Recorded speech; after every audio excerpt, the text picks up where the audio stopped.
Welcome to the Always On podcast. I am your host, Duncan MacPherson. And on this podcast, our objective is to enable our audience who are working, productive, fee-for-service professionals to always be working on their business and on themselves, personally and professionally.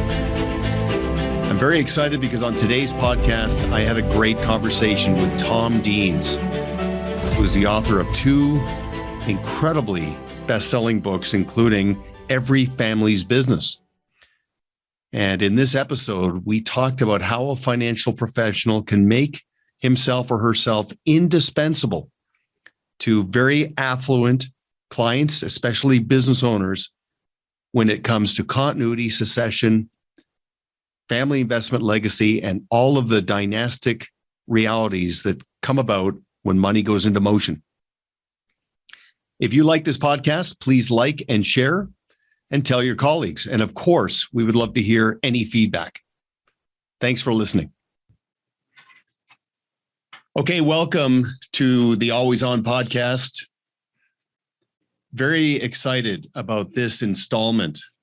I'm going to assume all of you are lifelong planners. You are goals-based planners. You're constantly striving to decommoditize your value and achieve professional contrast and get way out in front of your clients' evolving needs. You know the old expression, there's always a bull market somewhere. And I think there is a massive bull market developing that's fueled by demography in the arena of continuity, succession, family investment legacy, and all of the dynastic drivers that come up when money goes into motion from first generation earned money to that next generation.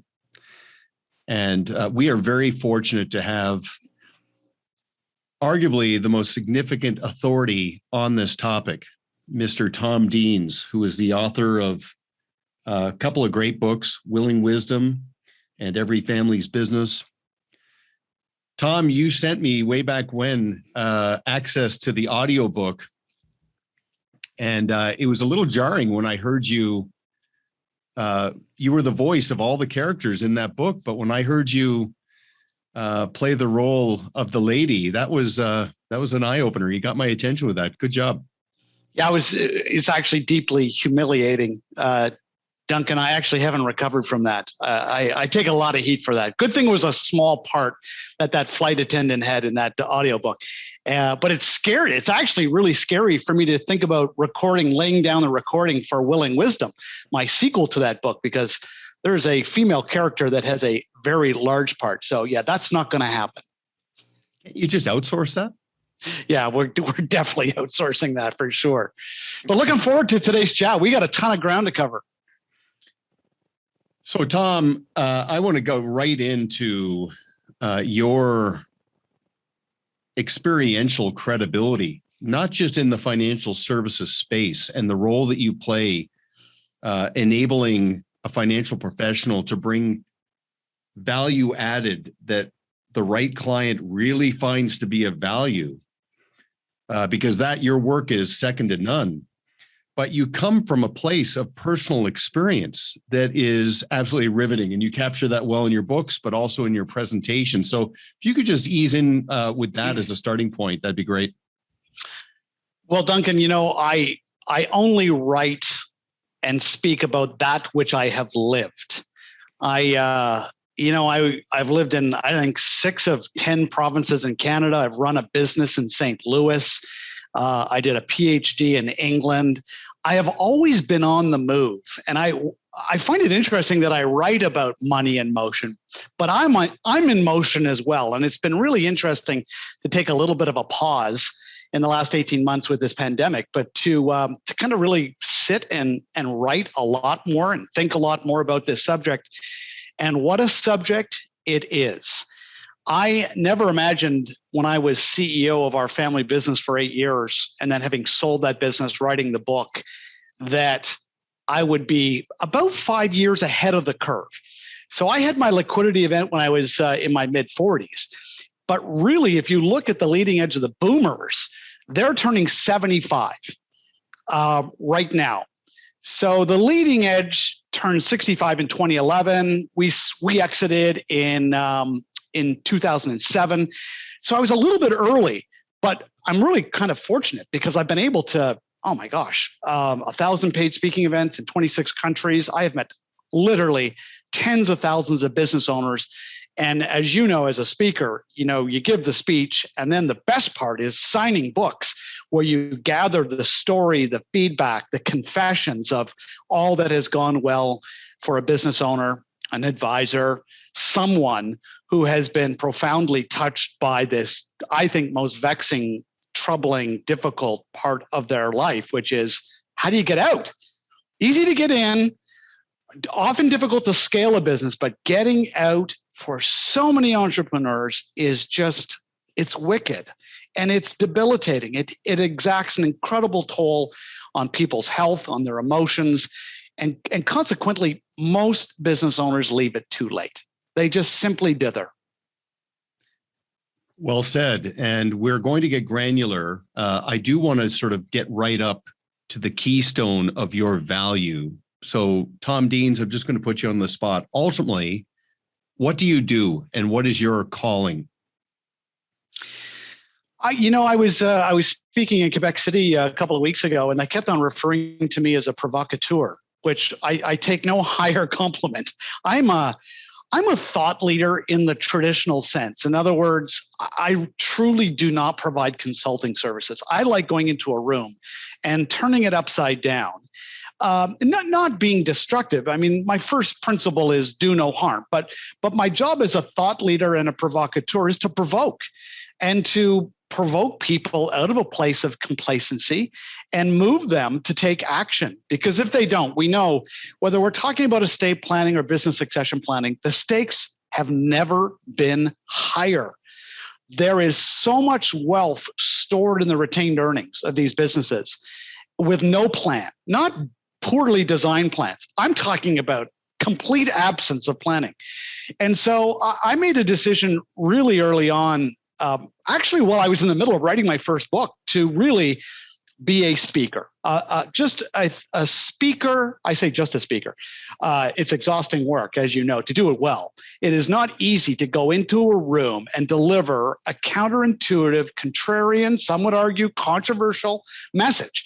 I mean, it's easy to go into a room and do what Tony Robbins does, right? And talk about unleashing the lion in you and, be the best you can be and reach for the stars and climb the mountain, give a hand up. And, oh my gosh. I just wish maybe there are days where I wish I'd written that book. No, I go into rooms and I'm saying, why would you gift your business to your children? Why would you sell your business at a discount to your key employee? Why,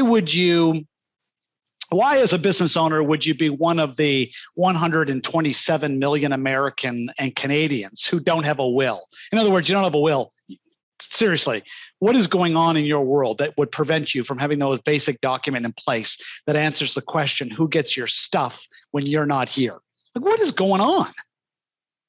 So it's difficult work. It's challenging work, but boy, is it ever rewarding. I just can't imagine. I make the point often to people that this is not a stepping stone to some other place. This is the place that I want to be. I've been doing this for 15 years, and I can't imagine not doing this. I can't imagine not being given the privilege to go into a room and change the course of people's lives. It's a profound responsibility. Your reach and impact is quite impressive. And to your point, you don't have to do this. You get to do this.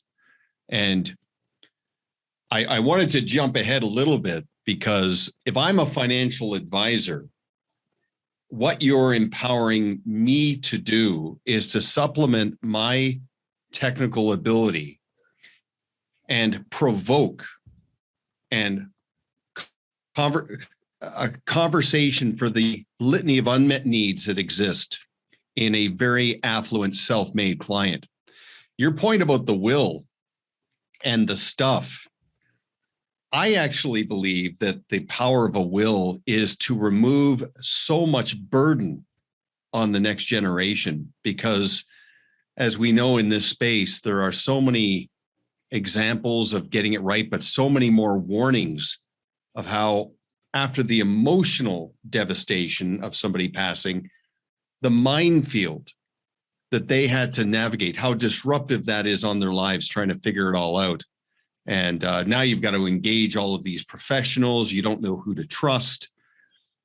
Ultimately, at the end of the day, I want the financial professional to position this as being an absolutely essential part of their process. Now, I want to ask you this question. Why do entrepreneurs put this off? Well, I think there's a general idea that if we spend time as an entrepreneur, most entrepreneurs are owner operators, okay? Mm-hmm. And they get up in the morning and they spend 99% of their time on their operations, launching new products, acquiring new clients, improving your margins, top line sales, hiring, firing. That's what they're over there. And the reality is they view estate planning and business succession planning as this time sink.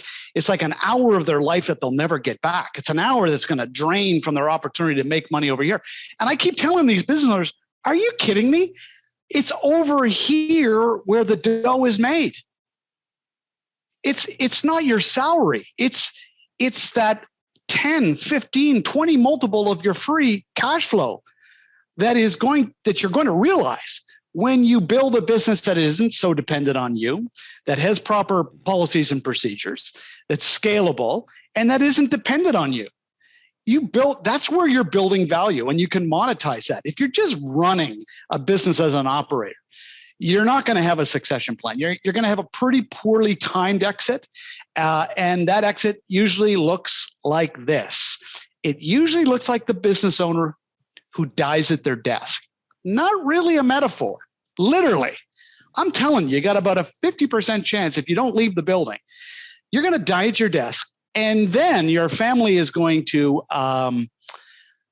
Duncan, they are going to remember you. If you have no succession plan, your family will remember you, just not fondly. Yeah, the legacy piece is very important. But so interesting, though. So an entrepreneur chooses early in life not to go get a job, but to create a job and create other jobs. They build enterprise value by working on the business, not in the business. And yet they don't really appreciate the fact that they've got to work on this because it actually impacts that enterprise value and that legacy. That's an interesting perspective. And I know as I get a little older, and I've been quoting Hemingway often on this, is that success comes gradually and then suddenly. And then, of course, that applies to the money in motion piece too. It's very gradual. I can put it off.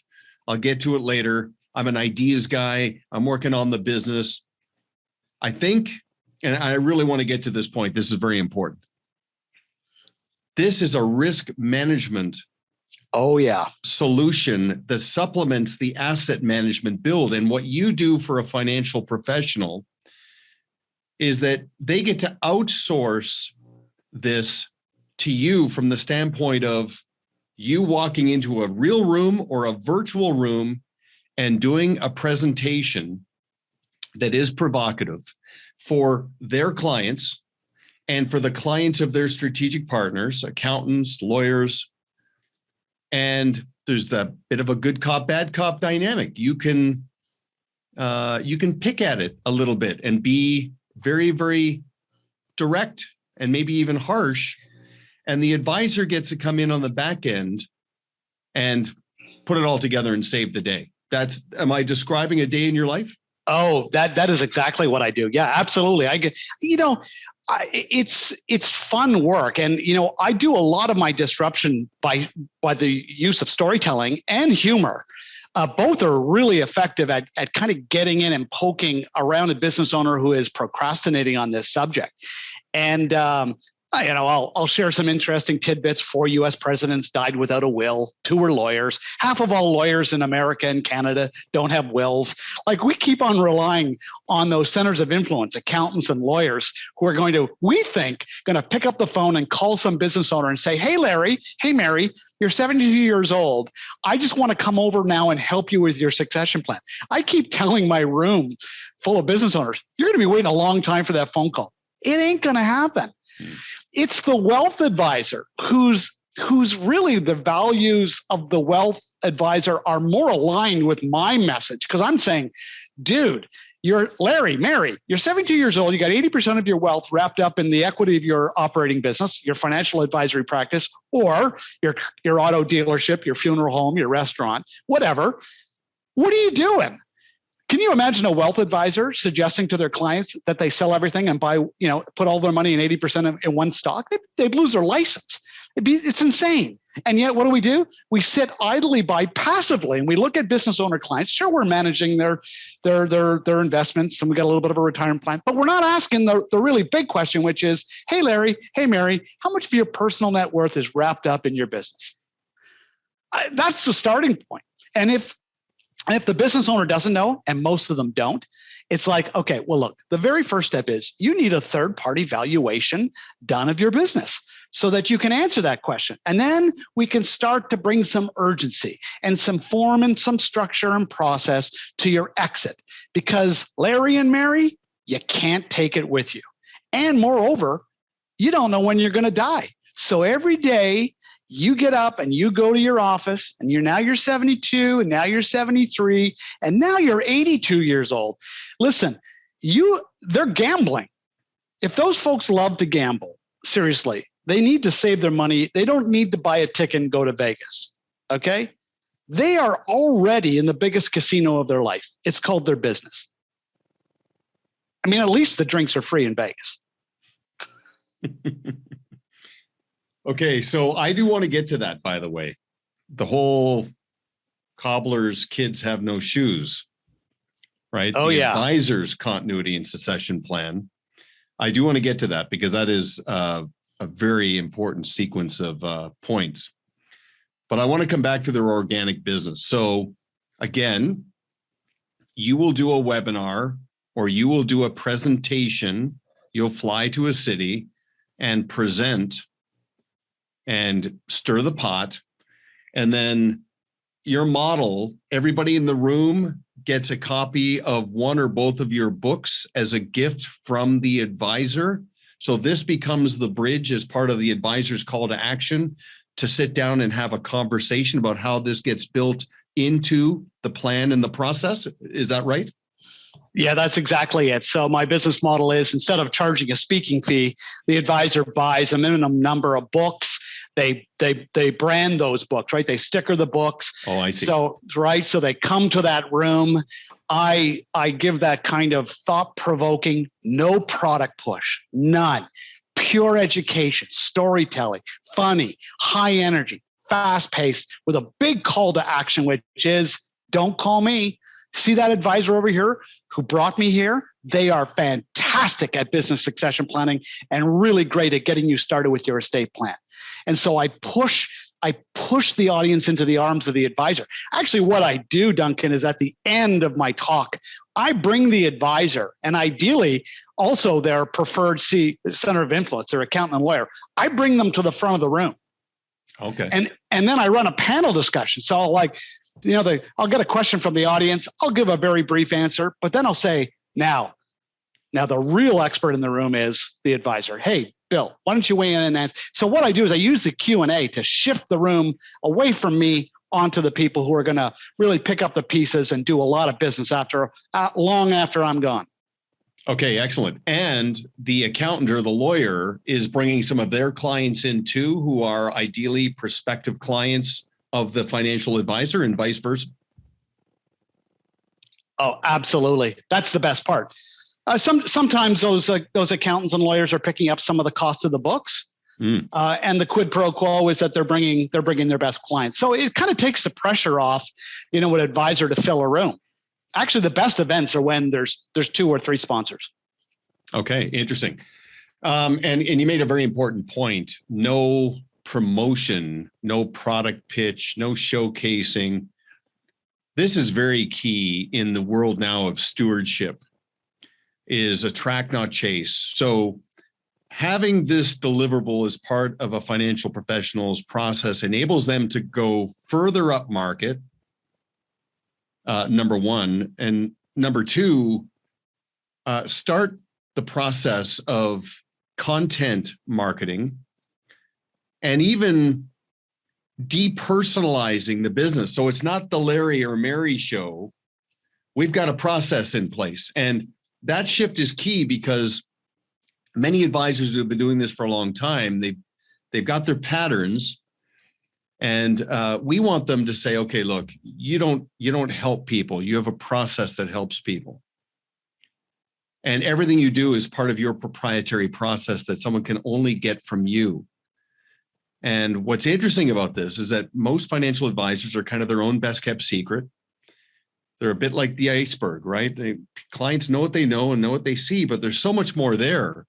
An event like this helps a client go below the surface and have more of a complete picture of the advisor's capabilities. And I think this is very important when it comes to ensuring that clients don't ever get this sense that when a liquidity event happens, they've outgrown the advisor. Now they got to deal with somebody in New York, okay, or Toronto. So these are all very, very subtle but powerful drivers that when all of this is positioned as the advisor's proprietary process. Oh, well, 100%. And I think, and I know we're going to get to it, but when advisors can talk about their own preparation for business succession planning, right? Like that's the segue. It's like, hey, business owner client, I'm not asking you to do something that I haven't done myself, or more importantly, something that I know you're thinking that I better have done myself. Oh, yeah. I have done it. And I'm going to use that experience, some of the things that challenged me, to guide my conversation as a resource for you. Because as an entrepreneur, circling back to your original question, entrepreneurs, they look at business succession planning as just one more thing that they can do on their own. Good luck with that. This is legal. It's tax. It's HR. It's emotion. It's legacy. There are so many moving parts. When an entrepreneur tries to stick handle their exit all on their own, if they think they're going to go to their convention, meet some, competitor, and saddle up to the bar and scribble a number on the back of a napkin, like that's only in the movie. That is not how you sell a business, right? It requires a process. It requires a competitive bid process. It requires years of preparation. Otherwise, you are going to leave so much money on the table, or even worse, you're going to sell your business and your key employees are going to leave because you've sprung it on them way too late in the process, or even worse, you're going to sell the business and the buyer is going to discern that you are so essential to the future success of the business that you can't leave.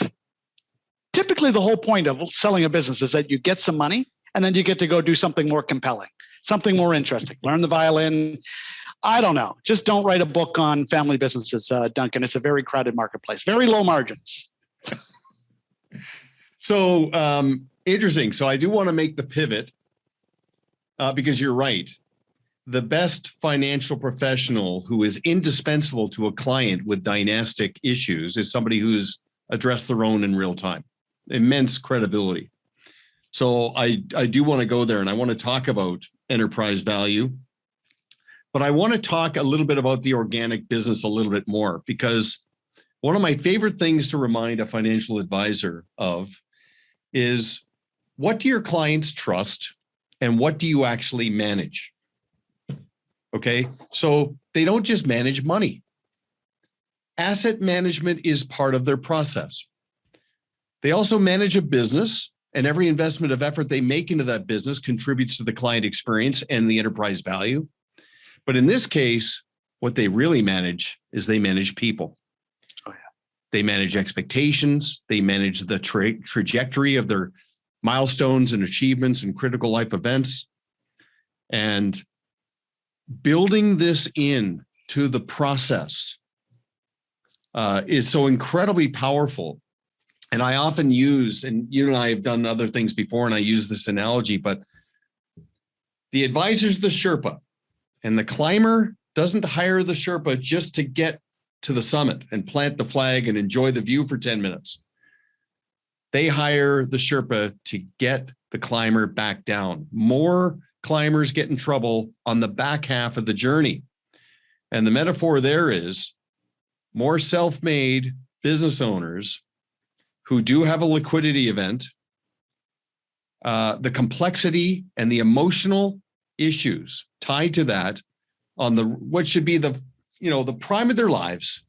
It is that proverbial minefield. So let's get a little granular on this. So one of the first things I got from Every Family's Business is do not gift your business. Don't give your business to a son or daughter or family member. Walk us through that. Yeah, Duncan, that little pearl of wisdom was really born out of an experience watching hearing, first of all, my great-grandfather, who had a tire distribution business. My grandfather worked with them, didn't love it. That business was sold in the 1940s. My grandfather inherited. He was interested in something different. He was a chemist by training. He started his own chemical manufacturing business. That grew to be a really large business. We had no family members interested in that business. That one was sold for over $100 million. My father was really passionate about plastics. In the early 1970s, 1973, he started a plastics manufacturing business. That's the business that I joined at 37 years old. That's the business that I ran for 8 years as CEO. And that's the business that we sold on February 8th, 2007. I mean, Duncan, do you see a pattern in our family over the course of 4 generations? I mean, other than the fact that we can't keep a job. We start them, we run them, we involve family, we sell them, we transition cash. Now, every single book on the subject of family businesses has offered a competing vision, which is, oh, listen, if you're a business owner, your greatest legacy is this thing that you've built from nothing. And so that will stand as a monument to your magnificence, to your ingenuity, your creativity. It's your greatest legacy. And so if you don't get that business come hell or high water into the next generation's hands, somehow you're a failure. Jim Collins, Built to Last. Really? That's the job of an entrepreneur, to build a business that transcends their own life. It's not just good enough to build a business that's highly profitable. You got to build a business that outlives your life. And if you don't, you're a loser. Listen, I wrote Every Family's Business from a completely different perspective, which is the business is not your legacy. It does beg the question, what is? And in our family, as I look back over the course of 4 generations and 100 years, the legacy was always the next generation, who had their own ideas about what they wanted to do and how they wanted to do it. And so all we were doing was monetizing these businesses, transitioning wealth with lots of structure and process through the use of family meetings, and then releasing the next generation with permission to go off and be the people they were designed or meant to be. Not some version of me or my grandfather being a version of my great-grandfather. It's a crazy idea, and the data supports it. Of the 100 largest firms in America in the year 1900, only 16 were still in business in the year 2000. Well, that is a devastating statistic. I mean, think of how much wealth destruction takes place in the modern economy. But what do entrepreneurs focus on? We read magazines. We love going to conferences and hearing about how that immigrant came over to America or Canada with $20 in their pocket and built $1 billion plastics company. Like, we love that rags to riches. And then we stop thinking. If you really look at the data and you look at the next chapter of that family, you know what that chapter is? It's usually chapter 11. It's usually the family that's so good at making money. They are awful at transitioning it. They're awful at transitioning their business to the next generation. They're awful at transitioning wealth. And this is causing incredible wealth destruction.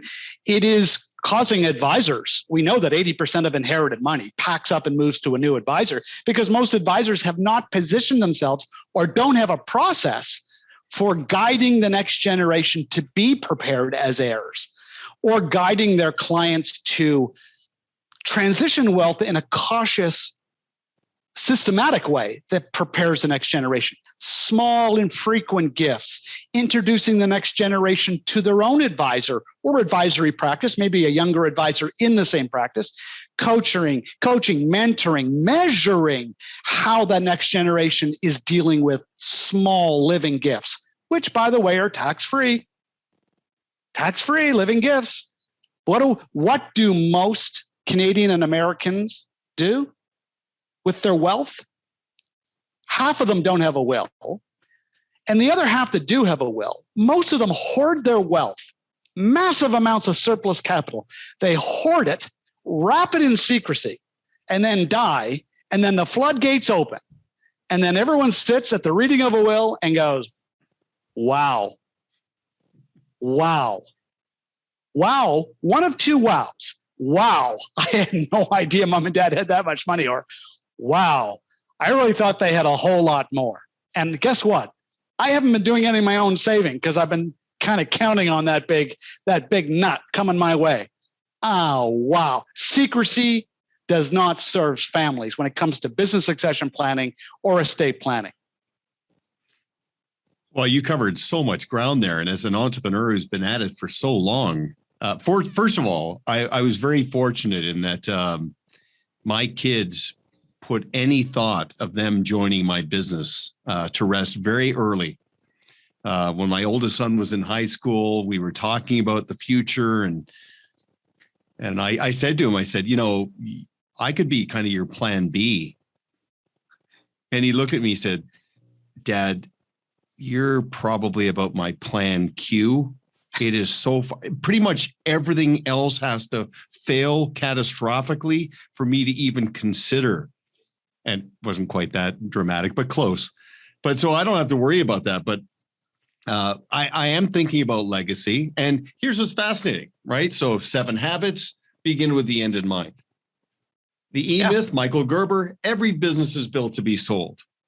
Okay, so focus on that outcome. And then I'll just wrap that in one of my favorite quotes, that a work of art is never completed.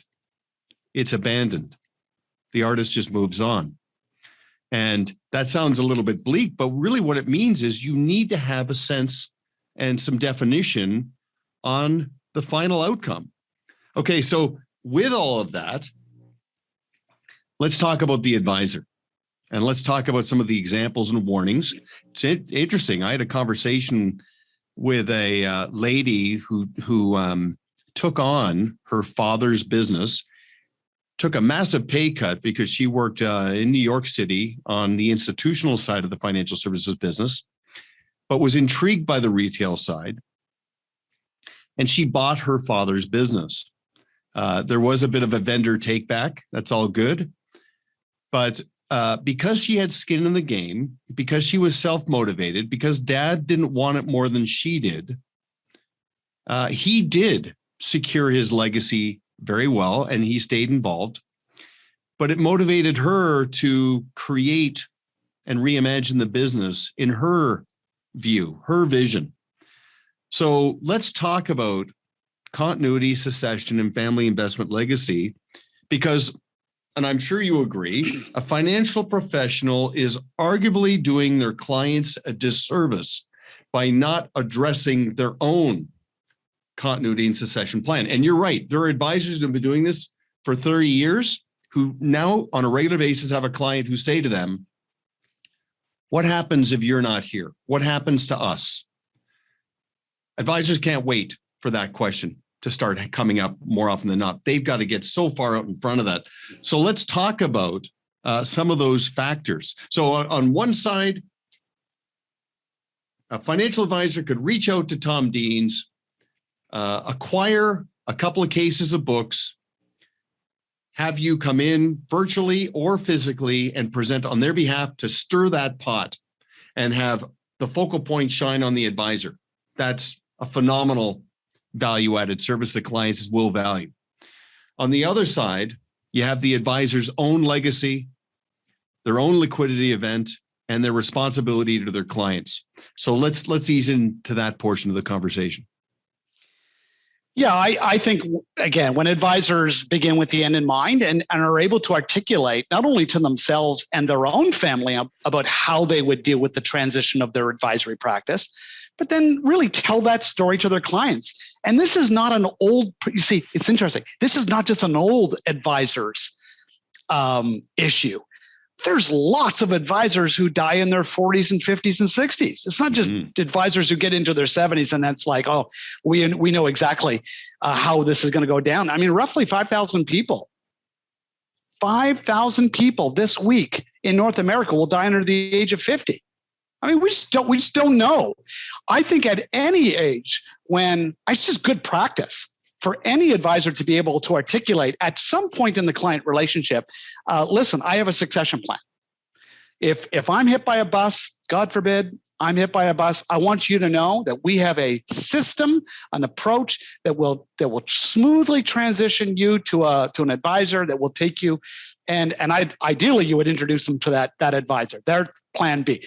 Like, you just take, can you imagine an advisor in their 30s doing that?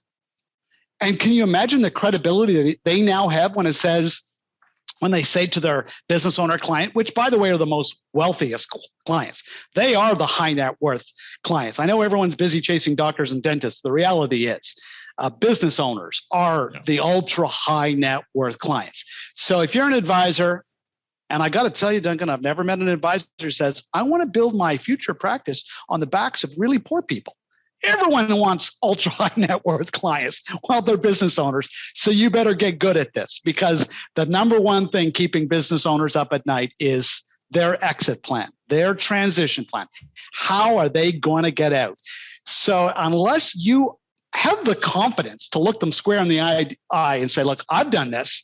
I've done this for myself. I've done this for other business owner clients. Let me start the conversation with you. What are your range of options? You can do nothing and die at your desk. You can sell your business to your kids if they're interested. You can sell it to another employee or group of employees. You can sell it to a strategic buyer, someone outside your business, or you can sell it to a financial buyer like a private equity. But business owner, understand this. That's it.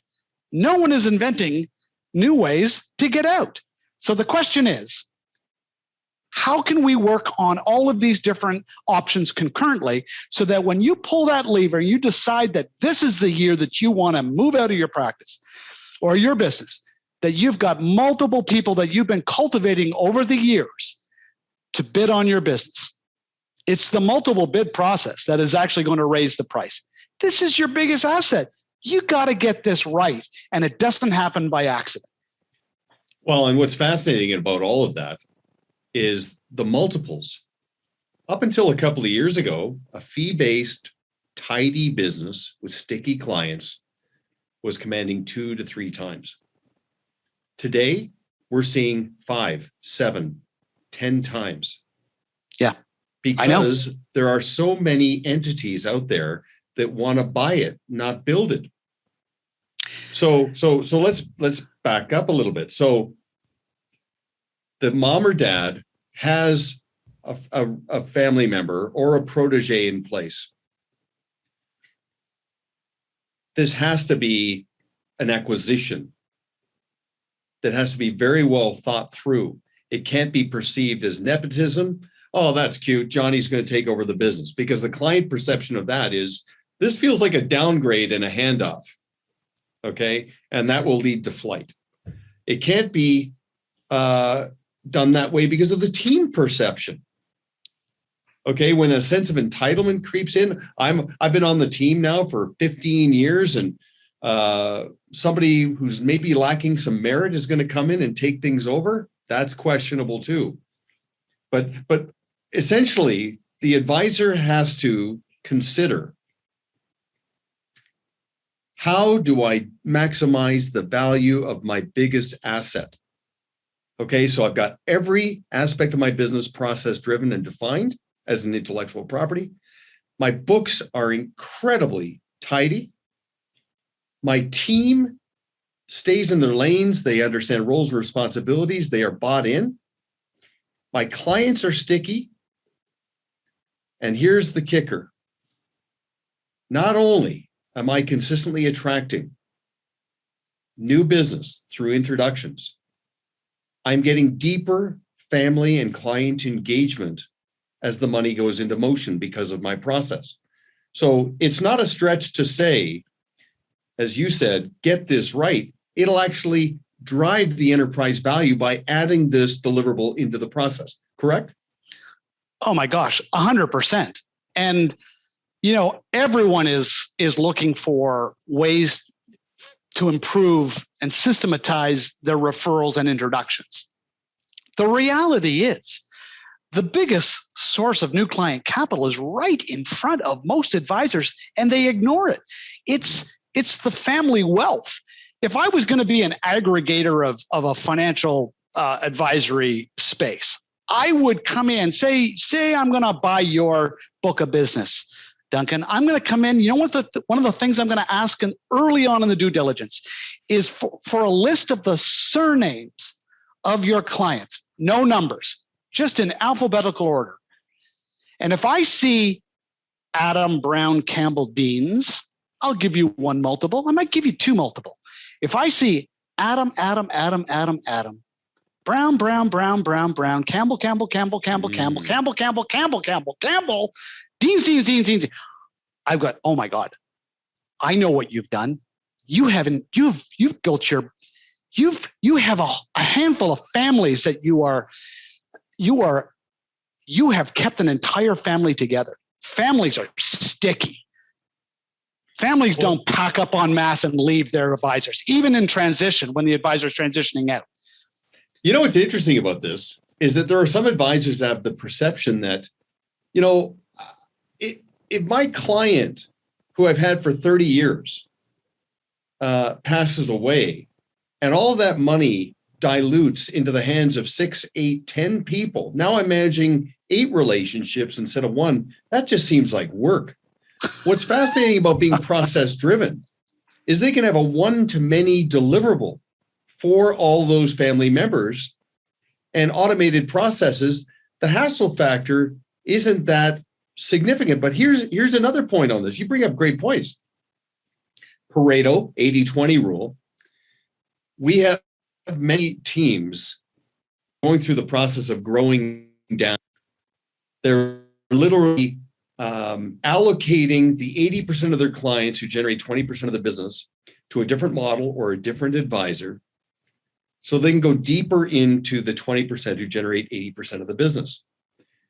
Now, what's fascinating about this is they now have a bona fide branding strategy to become that MFO, the multifamily office. And what's fascinating about that, and I touched on this earlier, there are substantial advisors who are losing clients after the liquidity event because they haven't gotten out in front of this. Yep. And absolutely. This is a way, this becomes the keystone to have second and third generation clients and to be indispensable to those families and add that immense fulfillment. Duncan, we often think that, an advisor maybe has a client in their 70s. We often think, well, if we offer as an advisor to host a family meeting, meet the kids, make sure there's a will in place. And by the way, what is a will? It is the most incredible diagnostic tool. It tells the advisor exactly in black and white where the money's going. There's your roadmap. Dude, why don't you spend some time on following and making sure that wherever that money's heading, that you've got a plan to service that money. That is almost always family.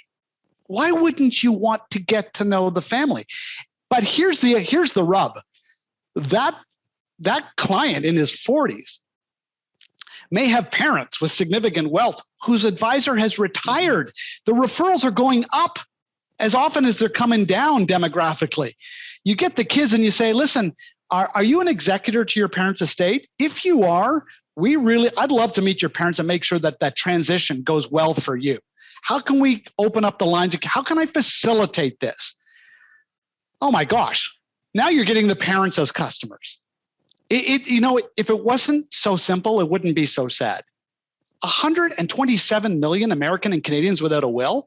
This is like shooting fish in a barrel. It's that easy. It's counterintuitive. It's hard to fathom that is an actual fact. But okay, so I want to get to a call to action here. So I know you don't like to do the consulting, especially consulting to an advisor to get this right. So that's where we'll come in. We've got this. We've cracked this code. So if you're a financial professional and you want to get your continuity and succession plan deployed, built out, and client facing to strengthen your relationships and drive your enterprise value, well, then talk to us at Pareto Systems. If you want to go deeper into your client relationships and you want to outsource this to a incredible authority, then I need you to reach out to Tom Deans and order the books and schedule him to either fly to your city or do a webinar for your clients and the clients of your strategic partners. And I already know people who have done that, and the feedback from their clients, the impact that had, the degree that it resonated for a very long time and prompted action, it's second to none. So you have anything you want to add to that? Yeah, you know what, Duncan's first of all, I wouldn't order boxes of books until you've read the book. Like, please don't hire me unless you've read my book. And these are really easy books. The world did not need another technical book on estate planning or business succession planning.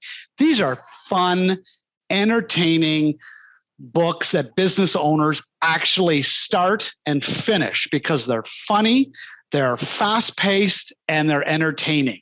And woven through that is some really profound and important business lessons.